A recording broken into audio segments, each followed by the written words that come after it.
இந்திய கூட்டணியின் முகம் மாறி இருக்குது. தமிழக வெற்றி கழகத்திற்கு காங்கிரஸ் ஆதரவை தெரிவிச்சிருக்கிறாங்க. திமுக கூட்டணியில நெடுங்காலமாக பயணித்த காங்கிரஸ் அந்த கூட்டணியிலிருந்து விலகி இருக்குது. காங்கிரஸுக்கு இது லாபமா நஷ்டமா, திமுக எந்த மாதிரி இதை சமாளிக்க போறாங்க அப்படிங்கிறத நம்ம பார்க்கலாம். அனைவருக்கும் வணக்கம். தொடர்ந்து ஆதரவளித்து வர அனைத்து அன்புலங்களுக்கும் மிக்க நன்றி. ஃபர்ஸ்ட் டைம் இந்த சேனலை நீங்க பார்க்குறீங்க அப்படின்னா சப்ஸ்கிரைப் பண்ணி பாருங்க. வாங்க வீடியோக்குள்ள போகலாம். நெடுங்காலமாக திமுக கூட்டணியில் இருந்த காங்கிரஸ் இன்னைக்கு தமிழக வெற்றி கழகத்திற்கு ஆதரவை தெரிவிச்சிருக்கிறாங்க. திமுக கூட்டணியில் இருந்து காங்கிரஸ் விலகிட்டாங்க அப்படிங்கிறது அதிகாரப்பூர்வமாக தெரிஞ்சு போச்சு. தமிழக வெற்றி கழகம் தமிழ்நாட்டை பொறுத்தளவு தனிப்பெரும் கட்சியாக உருவெடுத்து 108 இடங்களை வெற்றி பெற்றிருக்கு.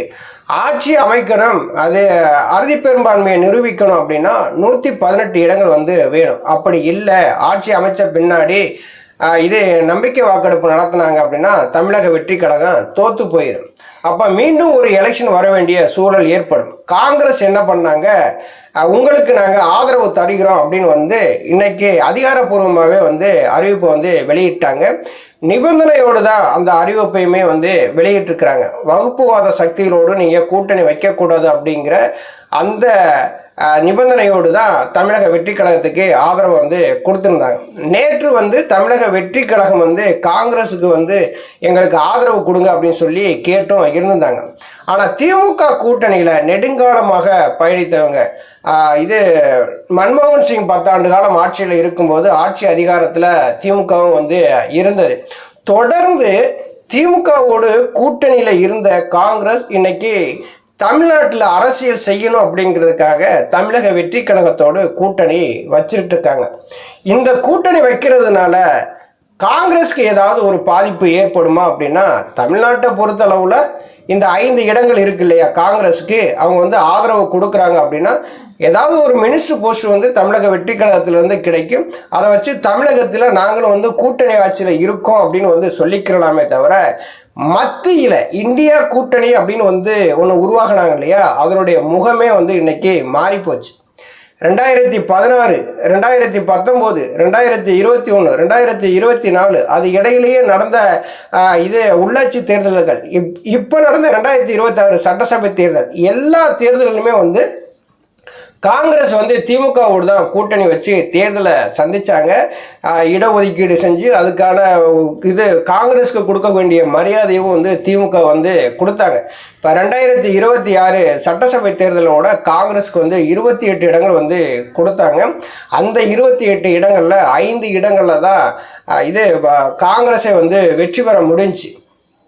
இன்னைக்கு திமுக இனிமேல் என்ன பண்ணும் அப்படின்னா, திமுக இனிமேல் தனிச்சு தான் இயங்குவாங்க. இனிமேல் காங்கிரஸ் கூட்டணிக்குள்ளே இழுக்க மாட்டாங்க.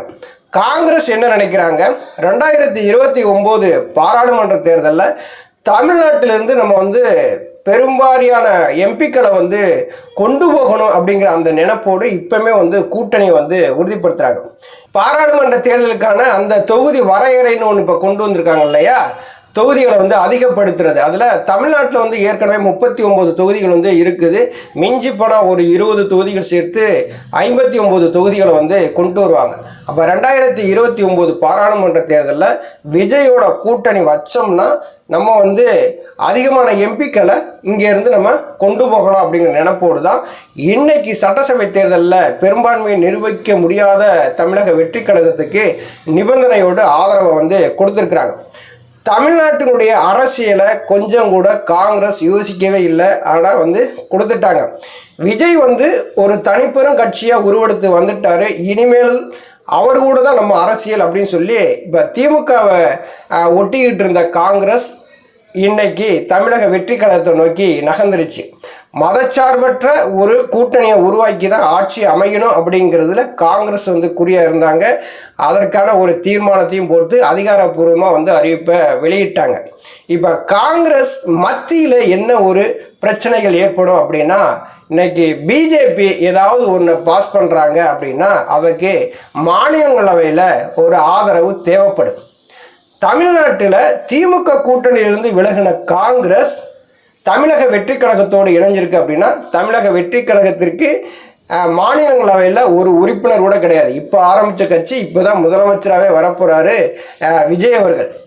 அப்போ மாநிலங்களவையில்னு சொல்லி பார்த்தீங்கன்னா திமுகவுக்கு 10 இடங்கள் வந்து இருக்குது.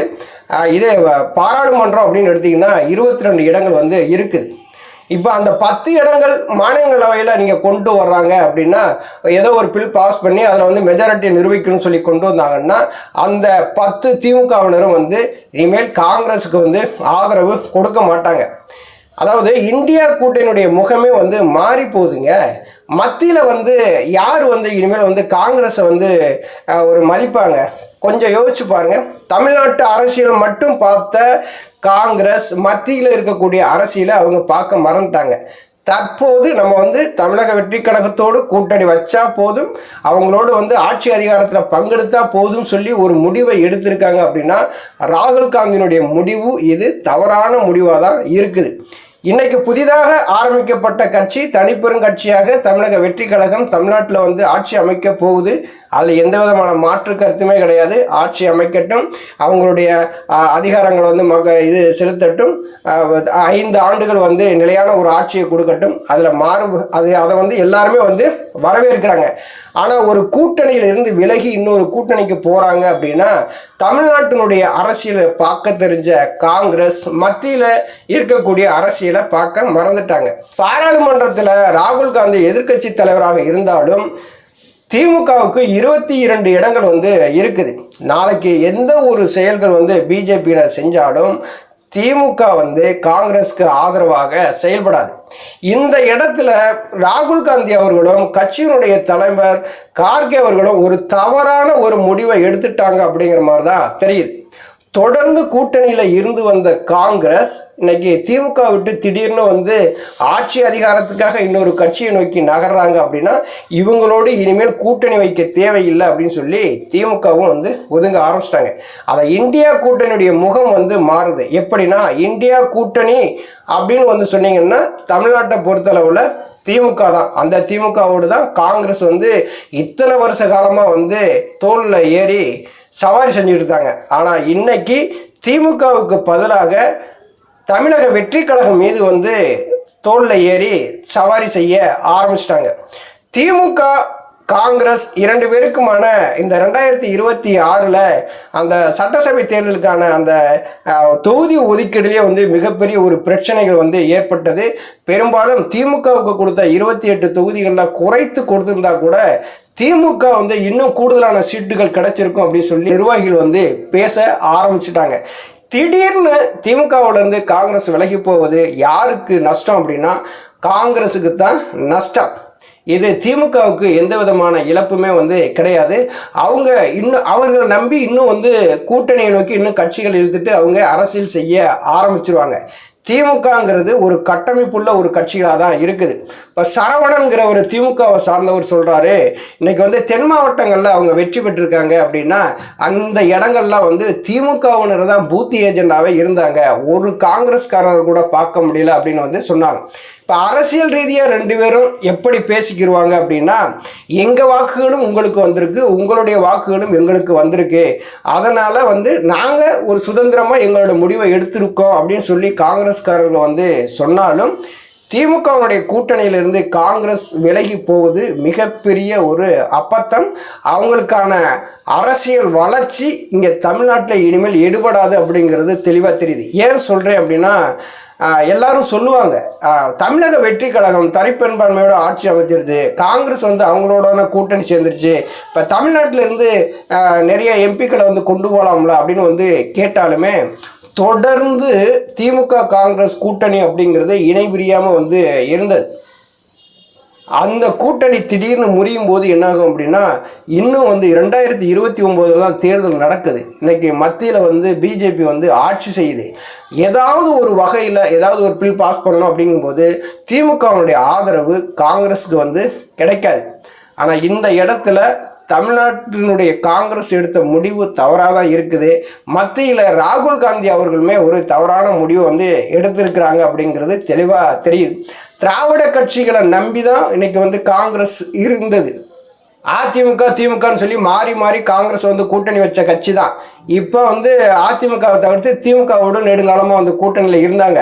இந்த சமயத்தில் தமிழக வெற்றி கழகத்துக்கு அறுதி பெரும்பான்மை கிடைக்காம போன உடனே நாங்கள் உங்களுக்கு ஆதரவு தரோம்னு சொல்லிட்டு இந்த இந்தியா கூட்டணி, தமிழகத்தில் மட்டும்தான் அது இந்தியா கூட்டணின்னு சொல்லி பேசுகிறாங்க.